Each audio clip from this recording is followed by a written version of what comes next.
एक बार एक वैज्ञानिक ने एक टिड्डे तो पकड़े डिड्ढा और उसे अपनी आवाज पर छलांग लगाना सिखाया। वैज्ञानिक टिड्डे से कहता, कूदो टिड्डा, उसके आवाज सुनते ही जोर से छलांग लगा देता। अब वह वैज्ञानिक था तो प्रयोग करना बनता ही था। उन्होंने टिड्डे की छलांग पर प्रयोग किया।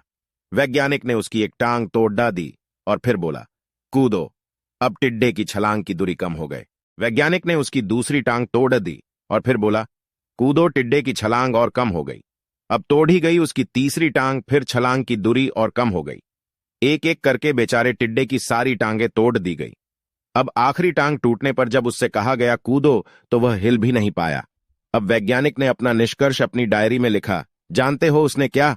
इस कहानी को सुनकर सभी को ऐसा ही लग रहा है ना कि क्या मूर्ख वैज्ञानिक था, इतनी सीधी सी बात उसे समझ में नहीं आई।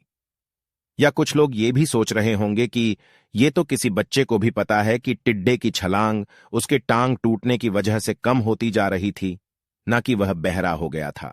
दोस्तों, हम सभी जीवन में कई बार ऐसे ही मूर्ख बन जाते हैं। कई बार जीवन में दो घटनाएं एक साथ ऐसे घटती है कि उनका एक दूसरे से कोई संबंध होता ही नहीं, फिर भी ऐसा लगता है कि गहरा संबंध है।